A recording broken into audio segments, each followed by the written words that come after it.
एक आंटी ने सेवा में दिया, और आप यकीन नहीं मानोगे, ये बहुत प्यारा चोला है। और सच में गुरुजी ने इस चोले से वाकई में, ये दूसरी नेगेटिविटी है जो मैं आपको बता रही हूँ।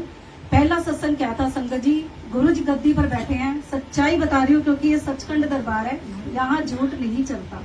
तो संगत जी मेरे ना कई टाइम से ड्रीम में ही आता था कि मैं कहीं पर सत्संग करती हूँ और वहां पर ना गुरु जी का स्वरूप गिर रहा है और मूर्तियां इधर उधर गिर गई है, और पता नहीं कैसे ये हो गया। और मैं ना जब भी दरबार कहीं लगाती थी ना, तो मैं हमेशा ही कहती थी कोई बात नहीं दोबारा चला लो।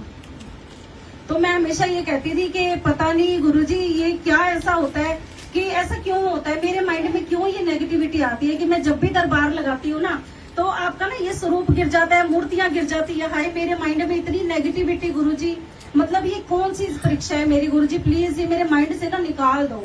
संगत जी आप यकीन नहीं मानोगे, कहते हैं हर एक चीज गुरुजी से रिलेटेड है। कितनी संगत बुलानी है, कौन सा चोला पहनना है, किस संगत को बुलाना है, किस संगत को कहाँ से लेने जाना है, किस संगत को कौन से कपड़े पहनाने हैं, ये सब गुरुजी की लीला है। हम सूट कोई और पहन रहे होते हैं, मैंने सुबह कोई और पहना था, गुरुजी ने चेंज करवा के ब्लू पहना दिया। पता नहीं इनको क्या ब्लेसिंग देनी है मुझे ब्लू में, और आपको क्या ब्लेसिंग देनी है सिर्फ गुरुजी जानते हैं। अब संगत जी मेरे कई सालों का जो ड्रीम था कि दरबार लगा हुआ है और मूर्ति गिर गई, स्वरूप गिर गया गुरुजी का, इधर उधर मूर्तियां गिर गई, मैंने कहा पता नहीं गुरुजी ये क्या है। मैं अपने यहाँ भी लगाती थी ना संगत जी मंथली सत्संग में, तब भी ऐसे होता था कि दरबार लगा रही हूँ मैं, अब नहीं हो रहा क्योंकि वो चीज गुरुजी ने करा दी। वो क्या कराई, एक आंटी के बेटे का बर्थडे जो कि 20 जून को आता है, और संगत जी आप मानोगे नहीं, वो आंटी ने जब सत्संग बुक कराया तो आंटी ने बोला कि मतलब उन्होंने घर चेंज किया, तो उन्होंने बोला कि आंटी दरबार ना मैं बाहर लगवाऊंगी। मैंने कहा नहीं आंटी दरबार अंदर लगेगा।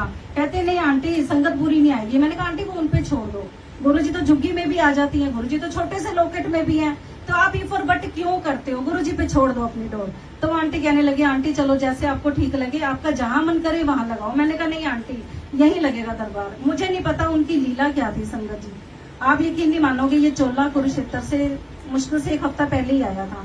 मेरे माइंड में आया उनके बेटे का बर्थडे है और ये वाला चोला पहना देती हूँ गुरुजी, ये ना नया आया। और कुदरती ना आंटी के घर जितने भी मैंने अभी तक सत्संग करे हैं, पता नहीं गुरुजी की क्या लीला है, उनके घर नया चोला ही लगता है, पहला चोला उनके घर ही लगता है जब भी नया बनकर आता है। जय गुरुजी। आप संगत जी उनके बेटे का बर्थडे और सत्संग चल रहा है, सत्संग के बीच में जैसे अभी स्पीकर तंग कर रहा था ना, ऐसे ही लाइट चली गई 2 से 3 बार, स्पीकर बंद हो गया।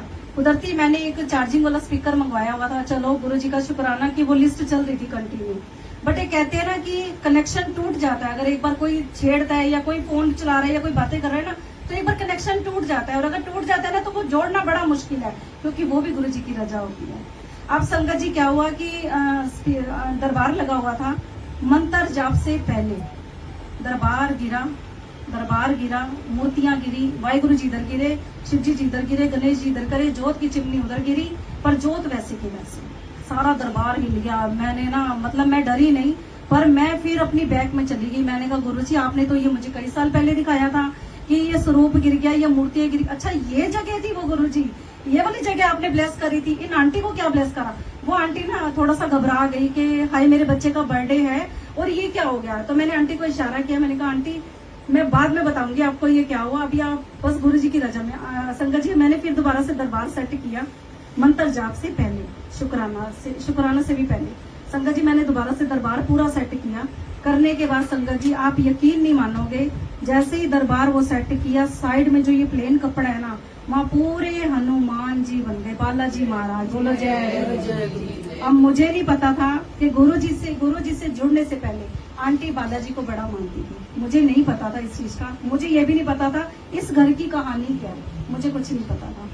जब सत्संग हुआ, सब कुछ हो गया, लंगर प्रसाद हो गया, आधी संगत चली गई, आंटी मेरे पास आई और आकर रोने लगी, कहती है कि हर 20 जून को मैं अपने बेटे का बर्थडे सेलिब्रेट करती हूँ आंटी। अब तो जब से गुरुजी जुड़े हैं गुरुजी के साथ, लेकिन उसके अगले दिन, उसके 1-2 दिन बाद मेरे बेटे का या तो एक्सीडेंट होता है, या इसको कोई चोट लगती है, या इसके साथ कोई ऐसा कुछ ना कुछ इसके साथ होता है। लेकिन आज पता नहीं गुरुजी अब क्या करवाएंगे। मैंने कहा नहीं आंटी, ये रे बालाजी, मुझे नहीं पता क्या लीला है गुरुजी की, लेकिन ये बालाजी आए हैं आपके घर। कहती है हाय मैं तो बालाजी को बड़ा मानती थी, मैं तो मेहंदीपुर बालाजी बहुत जाती थी, बोलो जय गुरुजी। मैं आपको सबको भी फोटो दिखाती हूँ। संगत जी आप यकीन नहीं मानोगे, फिर वो आंटी को मैंने बोला आंटी जितनी भी नेगेटिव ना, ये गुरु महाराज जी ने दूर करी। मुझे नहीं पता था, एक चोला हैवी ये गुरु जी हमेशा दिखाते थे, दरबार गिर रहा है, कहाँ गिर रहा है ये आज तक नहीं पता। क्योंकि कहते ना कि मुझे कौन जानता था तेरी बंदगी से पहले, क्योंकि गुरु जी से जुड़ने से पहले ना हम एक दूसरे को जानते ही नहीं थे। संगत क्या होती है, परिवार क्या होता है ना, हम लोगों को पता ही नहीं था। ये तो गुरु जी ने परिवार बनाया संगत जी, तो पता लगा। अब संगत जी आंटी मेरे को मिली थोड़े दिनों बाद। उन आंटी ने जो मुझे बताया ना, मैं हैरान होगी। आंटी कहती हैं कि मैं अमृत वेला कर रही थी गुरु जी के साथ, क्योंकि वही वेला ऐसा होता है जो कर सकती है ना संगत, वो जरूर किया करो। क्योंकि गुरु जी कहते हैं वही एक वेला ऐसा होता है जो आत्मा से एक परमात्मा का मिलन होता है, कोई आपको डिस्टर्ब नहीं करता। अब संगत जी गुरु जी ने उन आंटी को क्या दिखाया, उन आंटी को गुरु जी ने ये दिखाया कि इस घर में एक लड़की अनमैरिड फांसी लगा चुकी थी। बोलो जय गुरु जी। उसकी जो कहते ना एक रूह थी इस घर में। तो गुरु जी की देखो लीला क्या थी, उसी जगह पे जिस रूम में गुरु जी का दरबार लगा था, उसी रूम के अंदर गुरु महाराज जी बैठे, उस कष्ट को गुरु जी ने काटा और कैसे उस बच्चे को ब्लेस करा। फिर मैंने जब आंटी को अगले दिन कॉल करा, मैंने कहा आंटी आपका बेटा ठीक है? आंटी कह रही आंटी वो तो चंगा भले, आज से 20 जून से लेकर अभी तक गुरु महाराज जी की। बोलो जय गुरु जी। तो ऐसे हैं हमारे गुरु जी। कभी भी ना सत्संग में इफ और बट मत करो। चोला कौन सा आएगा, कई आंटियां फोन करेंगी, आंटी चोला कौन से कलर का आएगा, आंटी मुझे प्लीज बता दो। देखो वो इतने प्यारे गुरुजी हैं। कई बार तो मैं बोल देती हूँ आंटी मुझे नहीं पता, लेकिन कई बार गुरुजी बुलवा ही देते हैं। क्यों? क्योंकि गुरुजी कहते हैं इन्होंने डेकोरेशन भी मेरे चोलियां नाल मिला दी है। तो ये गुरुजी की लीला होती है संगत जी। और देखो आज गुरुजी ने उनके बच्चे को इतना ब्लेस करा है, उस घर को ब्लेस कर दिया, उस नेगेटिविटी को, उस आत्मा को गुरुजी खींच के ले गए। गुरुजी कहते हैं काली की काट सिर्फ काली ही काटेगी, लेकिन काली को भी मैं भेजता हूँ, वो तुम्हें दिखेगी नहीं, लेकिन गुरुजी कहते हैं मेरा काम मैं ही करूंगा, तुम्हारा काम तुम ही करोगे। तो संगत जी गुरुजी कहते हैं एक परिवार की तरह रहो। परिवार कौन सा? ना किसी को दीदी बनाओ, ना किसी को भाभी बनाओ, ना किसी को माँ बनाओ। एक ही रिश्ता रखो, अंकल और आंटी, और सच्चा रिश्ता रखो। किसी को गलत ना बोलो, ना गलत भावना लेकर आओ। असली ब्लेसिंग चाहिए।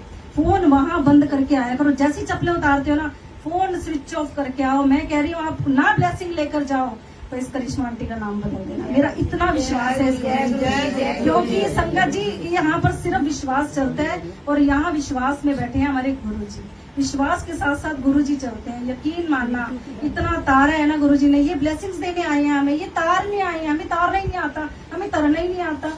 यहाँ चप्पलें उतारेंगे पहले अपना फोन ऑन कर लेंगे, यार पहले वीडियो भेज दो उन्होंने बंद कर दो यार, वो दिखाना होगा ना अपने आप दिखा देंगे। घर बैठे बैठे डेली आप सुनते हो सत्संग यूट्यूब पे। गुरु महाराज जी ने इतना कुछ बख्शा हुआ है ना, यकीन मानना संगत जी मैं किसी को ना बहन बोलती हूँ, ना भाभी बोलती हूँ, ना दीदी, ना माँ, ना मैंने आज तक नहीं बोला। ये आंटी का प्यार और बड़प्पन है, जो मेरे को बेटी बोलती है, पर इनसे पूछो मैंने इनको कभी मम्मी नहीं बोला। क्यों? क्योंकि ये सच्चाई है। सॉरी आंटी, बट मेरी एक ही माँ है, लेकिन गुरु की बेटी तो एक माँ है, और वो जो माँ है ना वो वही रहेगी। एक भाई है वो वही रहेगा। जो गुरु जी ने ब्लड के रिलेशन बनाए हैं वो भी रहेगी। ये सिर्फ एक गुरु संगत का ना प्यार है, लेकिन उन प्यार में ना ज्यादा डीपली घुस मत जाया करो, क्योंकि फिर क्या होता है हम गुरु संगत से भी पीछे हो जाते हैं। वो गुरु संगत को ना मैं जय गुरु जी भी नहीं बोल पाते। तो उन रिश्तों से ना बच के रहो जिन रिश्तों को गुरु जी ने मना किया। वो सीधा मर्यादा के खिलाफ है। बड़ी आत्मा दुखती है, किसी से प्यार डालो, वो प्यार बढ़े ना, निभे ना, तो कोई फायदा नहीं है। तो इससे अच्छा जय गुरु जी आंटी सबको बोलो, अंकल आंटी का एक रिश्ता रखो, गुरु जी की मर्यादा को फॉलो करो। आप देखना आप एक ही बार में ना 100 to 101% ब्लेसिंग्स लेके जाओगे, क्योंकि ये सच्चा दरबार है। ये वो दरबार है मैं कहती हूँ जो मुझे बख्शा है ना गुरु जी। संगत जी घर से कुछ नहीं होता। मैं भी जब मत्था टेकती थी ना, कभी गाड़ी, कभी घोड़ा, कभी बेटा, कभी कुछ, और गुरु जी ने दिखाया देख बाढ़ में ना सब बह रहे, बेटा देख ले, ये जा रही गाड़ी बाय बाय करो, ये जा रहा घर बड़ा बाय बाय करो। तो गुरु जी कहते हैं ये सब यही रह जाएगा, सिर्फ एक रब का नाम है जो साथ जाएगा। और ये हम लोग ना समझते नहीं जब तक यहाँ बैठे हैं। लिस्ट चल रही थी तो मेरे माइंड में क्या आ रहा था, मैंने कहा गुरु जी आपने लिस्ट चलवा दी, लेकिन ना ये संगत को क्या चाहिए, इंजॉयमेंट, सेलिब्रेशन, क्योंकि आपने बख्शा हुआ है। और गुरु जी कहते हैं सत्संग की मर्यादा, सेलिब्रेशन हो तो सेलिब्रेशन पे खूब डांस करो, कोई मनाही नहीं है। क्योंकि गुरु जी ने फेस्टिवल भी बख्शे हुए हैं, वो स्कैन भी करते हैं, हमारा एक्सरे भी करते हैं, लेकिन गुरु जी के सत्संग की मर्यादा, अगर कोई बर्थडे नहीं है, कोई एनिवर्सरी नहीं है, तो कोई डांस नहीं करना, सिर्फ सत्संग। सत्संग का मतलब क्या है, सत्संग को अंदर उतार के लेके जाओ। हम क्या करते हैं, डांस वांस करके वो सारी इधर उधर की करके वो सारी नेगेटिविटी यहीं की यहीं छोड़ जाते, कुछ नहीं ले जा पाते संगत जी। तो इसीलिए ना जब कोई सेलिब्रेशन होता है, बर्थडे हो, एनिवर्सरी हो, गुरु जी का कोई फेस्टिवल हो, तो खूब डांस करवाते हैं गुरु जी। और करो डांस, क्योंकि डांस नहीं करेंगे तो कर्म कैसे कटेंगे, सत्संग पे नहीं आएंगे तो कर्म कैसे कटेंगे, कर्म तो कटवाने हैं ना। तो गुरु महाराज जी की ब्लेसिंग सही है, जिसको जैसे गुरु जी ने बख्शा है वो वैसे सेवा करता है। बस अपनी सेवा को सच्चे मन से निभाओ, अच्छे दिल से निभाओ, क्योंकि अब इस जन्म में गुरु जी मिले हैं, पता नहीं अगले जन्म। मैं सच में पहले अपनी मौत मांगा करती थी, क्योंकि ना मैं कई चीजों से बड़ी परेशान थी, बहुत परेशान थी। अब मैं कहती हूँ गुरु जी मुझे जीना है, मुझे आपके लिए जीना है, क्योंकि मेरे को नहीं लगता कि हमारे कर्म ऐसे नहीं है कि हम अगले जन्म में आप मुझे मिलो या हमें मिलो, मुझे नहीं पता गुरु जी, ये लीला आपकी है। पर कोई ऐसे जन्म में कुछ तो पुण्य करा होगा जो आज हम आपकी शरण में बैठे हैं। तो गुरु जी का दिल से शुक्राना, सारी संगत का शुक्राना गुरु जी। जो भी कष्ट जिस संगत पे आए हैं गुरु महाराज जी, उन सबको ब्लेस करना, सारी संगत को ब्लेस करना गुरु जी। जो आई है उनको भी ब्लेस करना गुरु जी, और जो नहीं आई उनको भी ब्लेस करना गुरु जी। जो दिया उसका भी, सारी संगत बोलेगी, जो दिया उसका भी शुक्राना, जो